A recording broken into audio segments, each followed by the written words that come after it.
యెషయా గ్రంథము 30వ అధ్యాయము. యెహోవా వాక్కు ఇదే. లోబడని పిల్లలకు శ్రమ. పాపమునకు పాపము కూర్చుకొనున్నట్లుగా వారు నన్ను అడగక ఆలోచన చేయుదురు. నా ఆత్మ నియమింపని సంధి చేసుకొందురు. వారు నా నోటి మాట విచారణ చేయక ఫరో బలము చేత తమ్మును తాము బలపరుచుకొనుటకు ఐగుప్తు నీడను శరణజొచ్చుటకు ఐగుప్తునకు ప్రయాణము చేయుదురు. ఫరో వలన కలుగు బలము మీకు అవమానకరమగును. ఐగుప్తు నీడను శరణజొచ్చుట వలన సిగ్గు కలుగును. యాకోబు వారి అధిపతులు సోయనులో కనబడునప్పుడు, వారి రాయబారులు హానేసులో ప్రవేశించునప్పుడు, వారందరూ తమకు అక్కరకు రాక ఏ సహాయమునకైనను ఏ ప్రయోజనమునకైనను పనికిరాక సిగ్గును నిందయు కలగజేయు ఆ జనుల విషయమై సిగ్గుపడుదురు. దక్షిణ దేశములోనున్న క్రూర మృగములను గూర్చిన దేవోక్తి. సింహములను పాములను తాపకరమైన మిడునాగులు నున్న మిక్కిలి శ్రమ బాధలు గల దేశము గుండా వారు గాడిద పిల్లల వీపుల మీద తమ ఆస్తిని, ఒంటెల మూపుల మీద తమ ద్రవ్యములను ఎక్కించుకొని తమకు సహాయము చేయలేని జనమునొద్దకు వాటిని తీసుకొని పోవుదురు. ఐగుప్తు వలని సహాయము పనికిమాలినది, నిష్ప్రయోజనమైనది. అందుచేతను ఏమీయూ చేయక ఊరకుండు గప్పాలమారి అని దానికి పేరు పెట్టుచున్నాను.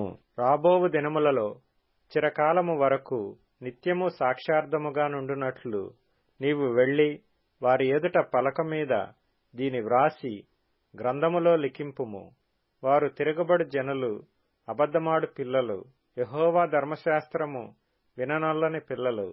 దర్శనము చూడవద్దని దర్శనము చూచు వారితో చెప్పువారును, యుక్తవాక్యములను మాతో ప్రవచింపకుడి, మృదువైన మాటలనే మాతో పలుకుడి, మాయాదర్శనములను కనుడి, అడ్డము రాకుండుడి, త్రోవ నుండి తొలగుడి, ఇశ్రాయేలు పరిశుద్ధ దేవుని సంగతి మా ఎదుట ఎత్తకుడి అని భవిష్యత్ జ్ఞానులతో పలుకువారునై ఉన్నారు. అందుచేతను ఇశ్రాయేలు యొక్క పరిశుద్ధ దేవుడు ఈలాగు సెలవిచ్చుచున్నాడు. మీరు ఈ వాక్యము వద్దని త్రోసివేసి బలాత్కారమును కృత్రిమమును నమ్ముకొని అట్టి వాటిని ఆధారము చేసుకొంటిరి గనుక ఈ దోషము మీకు ఎత్తైన గోడ నుండి జోగి పడబోచున్న గోడ అండవలే అగును. అది ఒక్క క్షణములోనే హఠాత్తుగా పడిపోవును. కొమ్మరి కుండ పగలగొట్టబడినట్లు ఆయన ఏమీయూ విడిచిపెట్టక దాని పగలగొట్టును. పొయ్యిలో నుండి నిప్పు తీయుటకు గాని గుంటలో నుండి నీళ్లు తీయుటకు గాని దానిలో ఒక్క పెంకైనను దొరకదు. ప్రభువును ఇశ్రాయేలు యొక్క పరిశుద్ధ దేవుడునగు యెహోవా ఇలాగు సెలవిచ్చుచున్నాడు. మీరు మరలివచ్చి ఊరకుండుట వలన రక్షింపబడెదరు. మీరు ఊరకుండి నమ్ముకొనుట వలన మీకు బలము కలుగును. అయినను మీరు సమ్మతింపక అట్లు కాదు, మేము గుర్రములనెక్కి పారిపోవుదమంటిరి. కాగా మీరు పారిపోవలసి వచ్చెను. మేము వడిగల గుర్రములను ఎక్కి పోయేదమంటిరే. కాగా మిమ్మును తరుమువారు వడిగల వారుగా నుందురు. మీరు పర్వతం మీద నుండు కొయ్యవలెను, కొండ మీద నుండు జెండా వలెను అగు వరకు ఒకని గద్దింపునకు మీలో 1000 మంది పారిపోయెదరు. 5 గద్దింపునకు మీరు పారిపోయెదరు. కావున మీ యందు దయచూపవలెనని యెహోవా ఆలస్యము చేయుచున్నాడు. మిమ్మును కరుణింపవలెనని ఆయన నిలువబడియున్నాడు. యెహోవా న్యాయము తీర్చు దేవుడు. ఆయన నిమిత్తము కనిపెట్టుకుని వారందరూ ధన్యులు. సియోనులో యెరూషలేములోనే ఒక జనము కాపురముండును. జనమా, నీవిక నేమాత్రము కన్నీళ్లు విడువవు. ఆయన నీ మొర్ర విని నిశ్చయముగా నిన్ను కరుణించును. ఆయన నీ మాట వినగానే నీకు ఉత్తరమిచ్చును. ప్రభువు నీకు క్లేశాన్న పానములనిచ్చును. ఇక మీదట నీ బోధకులు దాగియుండరు. నీవు కన్నులారా నీ బోధకులను చూచెదవు. నీవు కుడితట్టైనను ఎడమతట్టైనను తిరిగినను ఇదే త్రోవ, దీనిలో నడువుడి అని నీ వెనక నుండి ఒక శబ్దము నీ చెవులకు వినబడును. చెక్కబడిన మీ వెండి ప్రతిమల కప్పును, పోతపోసిన మీ బంగారు విగ్రహముల బట్టలను మీరు అపవిత్రపరుతురు. హేయములని వాటిని పారవేయుదురు. లేచిపొమ్మని దానితో చెప్పుదురు. నీవు నీ భూమిలో విత్తుటకు నీ గింజలకు కావలసిన వాన ఆయన కురిపించును. భూమి రాబడి అయిన ఆహార ద్రవ్యమిచ్చును. అది విస్తార సార రసములు కలదైయుండును. ఆ దినమున ఈ పశువులు విశాలమైన గడ్డి బేళ్లలో మేయును. భూమి సేద్యము చేయు ఎడ్లును లేత గాడిదలను చేటతోనూ జల్లెడతోనూ చెరిగి జల్లించి ఉప్పుతో కలిసిన మేత తినును. గోపురములు పడు మహాహత్య దినమున ఉన్నతమైన ప్రతి పర్వతము మీదను ఎత్తైన ప్రతి కొండ మీదను వాగులును నదులును పారును. యెహోవా తన జనుల గాయము కట్టి వారి దెబ్బను బాగుచేయు దినమున చంద్రుని వెన్నెల సూర్యుని ప్రకాశము వలె ఉండును. సూర్యుని ప్రకాశము 7 దినముల వెలుగు ఒక దినమున ప్రకాశించినట్లుండును. ఇదిగో కోపముతో మండుచు దట్టముగా లేచు పొగతో కూడినదై యెహోవా నామము దూరము నుండి వచ్చుచున్నది. ఆయన పెదవులు ఉగ్రతతో నిండియున్నవి. ఆయన నాలుక దహించు అగ్నిజ్వాల వలె ఉన్నది. ఆయన ఊపిరి కుతికల లోతు వచ్చు ప్రవాహమైన నది వలె ఉన్నది. వ్యర్థమైన వాటిని చెదరగొట్టు జల్లెడతో అది జనములను గాలించును. త్రోవ తప్పించు కళ్ళెము జనుల దవడలలో ఉండును. రాత్రియందు పండుగ నాచరించున్నట్లుగా మీరు సంగీతము పాడుదురు. ఇశ్రాయేలునకు ఆశ్రయదుర్గమైన యెహోవా యొక్క పర్వతమునకు పిల్లనగ్రోవి నాదముతో ప్రయాణము చేయు వారికి కలుగునట్టి హృదయ సంతోషము కలుగును. యెహోవా తన ప్రభావము గల స్వరమును వినిపించును.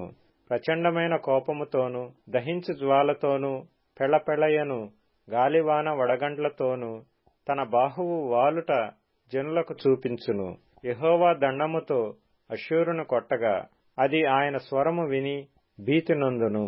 యెహోవా అష్షూరు మీద పడవేయు నియామక దండము వలని ప్రతి దెబ్బ తంబుర సితారాల నాదముతో పడును. ఆయన తన బాహువును వాని మీద ఆడించుచూ యుద్ధము చేయును. పూర్వము నుండి తోపెతు సిద్ధపరచబడి ఉన్నది. అది మెలకు దేవతకు సిద్ధపరచబడి ఉన్నది. లోతుగాను విశాలముగాను ఆయన దాని చేసియున్నాడు. అది అగ్నియు వికార కాష్టములను కలిగియున్నది. గంధక ప్రవాహము వలె యెహోవా ఊపిరి దాని రగులబెట్టును. యెషయా గ్రంథము 31వ అధ్యాయము. ఇశ్రాయేలు పరిశుద్ధ దేవుని లక్ష్యపెట్టకయు యెహోవా యొద్ద విచారింపకయు సహాయము నిమిత్తము ఐగుప్తునకు వెళ్ళుచు గుర్రములను ఆధారము చేసుకుని వారి రథములు విస్తారములనియు రౌతులు బలాఢ్యులనియు వారిని ఆశ్రయించు వారికి శ్రమ. అయినను ఆయనయు బుద్ధిమంతుడుగా ఉన్నాడు. మాట తప్పక దుష్టుల ఇంటివారి మీదను కీడుచేయు వారికి తోడ్పడు వారి మీదను ఆయన లేచును. ఐగుప్తీయులు మనుష్యులే గాని దేవుడు కారు. ఐగుప్తీయుల గుర్రములు మాంసమయములే గాని ఆత్మ కావు. యెహోవా తన చెయ్యి చాపగా సహాయము చేయువాడు జోగును. సహాయము పొందువాడు పడును. వారందరూ కూడి నాశనమగుదురు. యెహోవా నాకీలాగు సెలవిచ్చియున్నాడు. తప్పించుటకై గొర్రెల కాపరుల సమూహము కూడిరాగా సింహము కొదమ సింహము వారి శబ్దమునకు భయపడకయు వారి కేకలకు అధైర్యపడకయు తనకు దొరికిన దానిమీద గర్జించున్నట్లు సైన్యములకధిపతియగు యెహోవా యుద్ధము చేయుటకై సియోను పర్వతము మీదికిని దాని కొండ మీదికిని దిగివచ్చును. పక్షులు ఎగురుచు తమ పిల్లలను కాపాడునట్లు సైన్యములకధిపతియగు యెహోవా యెరూషలేమును కాపాడును. దాని కాపాడుచు విడిపించుచూ నుండును. దానికి హాని చేయక తప్పించుచూ నుండును. ఇశ్రాయేలీయులారా, మీరు ఎవని మీద విశేషముగా తిరుగుబాటు చేసితిరో ఆయన వైపు తిరుగుడి. మీకు మీరు పాపము కలుగజేసుకొని మీ చేతులతో మీరు నిర్మించిన వెండి విగ్రహములను సువర్ణ విగ్రహములను ఆ దినమున మీలో ప్రతివాడును పారవేయును. నరునిది కాని ఖడ్గము వలన అష్షూరీయులు కూలుదురు. మనుష్యునిది కాని కత్తి పాలగుదురు. ఖడ్గమెదుట నుండి వారు పారిపోవుదురు.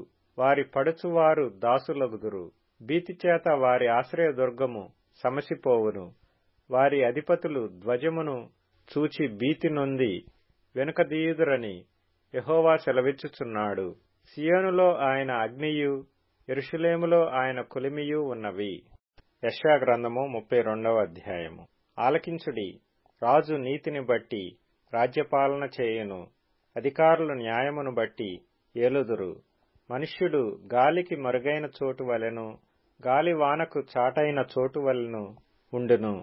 ఎండిన చోట నీళ్ల కాలువల వలెను, అలసట పుట్టించు దేశమున గొప్ప బండ నీడవలెను ఉండును. చూచువారి కన్నులు మందముగా ఉండవు, వినువారి చెవులు ఆలకించును. చెంచలుల మనస్సు జ్ఞానము గ్రహించును, నత్తివారి నాలుక స్పష్టముగా మాట్లాడును. మూఢుడు ఇక గండుడని ఎంచబడడు, కపటి ఉదారుడనబడుడు. మూఢులు మూఢవాక్కులు పలుకుదురు, భక్తిహీనముగా నడుచుకొందురు. యెహోవాను గూర్చి కాని మాటలాడుచు, ఆకలిగొనిన వారి జీవనాధారము తీసుకొనుచు, దప్పిగొనిన వారికి పానీయము లేకుండా చేయుచు, హృదయపూర్వకముగా పాపము చేయుదురు. మోసకారి సాధనములను చెడ్డవి. నిరుపేదలు న్యాయవాదన చేసినను, కళ్ళ మాటలతో దీనులను నాశనము చేయుటకు వారు దురాలోచనలు చేయుదురు. గనులు ఘనకార్యములు కల్పించుదురు, వారు ఘనకార్యములను బట్టి నిలుచుదురు. సుఖాసక్తి గల స్త్రీలారా, లేచి నా మాట వినుడి. నిశ్చింతగానున్న కుమార్తెలారా, నా మాట వినుడి. నిశ్చింతగల స్త్రీలారా, ఇక 1 సంవత్సరమునకు మీకు తొందర కలుగును. ద్రాక్ష పంట పోవును, పండ్లు ఏరుటకు రావు. కీర్తనల గ్రంథం 115వ కీర్తన. మాకు కాదు యెహోవా, మాకు కాదు, నీ కృపాసత్యములను బట్టి నీ నామమునకే మహిమ కలుగునుగాక. వారి దేవుడేడని అన్యజనులెందుకు చెప్పుకొందురు? మా దేవుడు ఆకాశమందున్నాడు, తనకిచ్చవచ్చినట్లుగా సమస్తమును ఆయన చేయుచున్నాడు. వారి విగ్రహములు వెండి బంగారువి, అవి మనుషుల చేతి పనులు. వాటికి నోరుండియు పలుకవు, కన్నులుండియు చూడవు, చెవులుండియు వినవు, ముక్కులుండియు వాసన చూడవు, చేతులుండియు ముట్టుకొనవు, పాదములుండియు నడువవు, గొంతుకతో మాటలాడవు. వాటిని చేయువారును వాటి యందు నమ్మికయుంచు వారందరును వాటి వంటి వారయ్యున్నారు. సామెతల గ్రంథం 23వ అధ్యాయం. నా కుమారుడా, నీ హృదయమును నాకిమ్ము, నా మార్గములు నీ కనులకు ఇంపుగా ఉండనిమ్ము. వేశ్య లోతైన గొయ్యి, పరస్త్రీ ఇరుకైన గుంట. దోచుకొనువాడు పొంచియుండునట్లు అది పొంచియుండును, అది బహుమందిని విశ్వాసఘాతకులనుగా చేయును. గలతీయులకు రాసిన పత్రిక 5వ అధ్యాయం.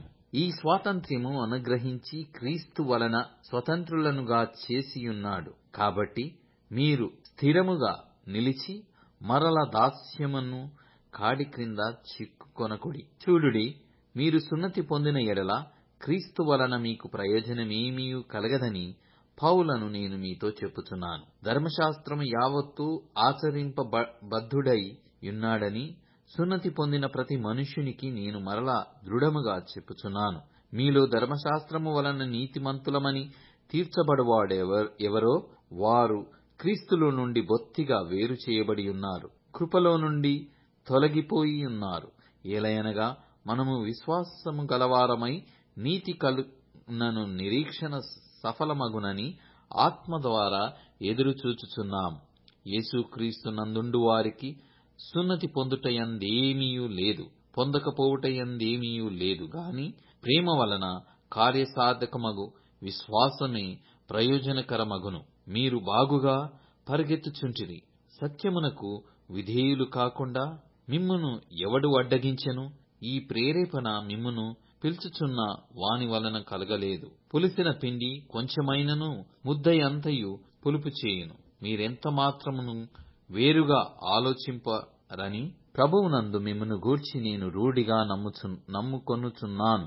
మిమ్మును కలవరపెట్టుచున్నవాడు ఎవడైనను వాడు తగిన శిక్షను భరించును.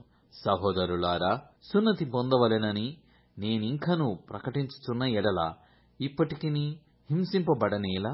ఆ పక్షమున శిలువ విషయమైన అభ్యంతరము తీసివేయబడును గదా. మిమ్మును కలవరపెట్టువారు తమ్మును తాము ఛేదించుకొనుట మేలు. సహోదరులారా, మీరు స్వతంత్రులుగా ఉండుటకు పిలువబడితిరి. అయితే ఒక మాట, ఆ స్వాతంత్ర్యమును శరీర క్రియలకు హేతువు చేసి కొనక ప్రేమ కలిగిన వారై ఒకనికొకడు దాసులయ్యుండుడి. ధర్మశాస్త్రమంతయు నిన్నువలె నీ పొరుగువానిని ప్రేమించుము అను ఒక్క మాటలో సంపూర్ణమయ్యున్నది. అయితే మీరు ఒకనినొకడు కరుచుకొని భక్షించిన ఎడల మీరు ఒకని వలన ఒకడు బొత్తిగా నశించిపోదురేమో చూచుకొనుడి. నేను చెప్పునదేమనగా, ఆత్మానుసారంగా నడుచుకొనుడి, అప్పుడు మీరు శరీరేచ్ఛను నెరవేర్చరు. శరీరము ఆత్మకును, ఆత్మ శరీరమునకును విరోధముగా ఆపేక్షించును. ఇవి ఒకదానికొకటి వ్యతిరేకముగా ఉన్నవి గనుక మీరేవి చేయ నిశ్చయింతురో వాటిని చేయకుందురు. మీరు ఆత్మచేత నడిపింపబడిన ఎడల ధర్మశాస్త్రమునకు లోనైన వారు కారు.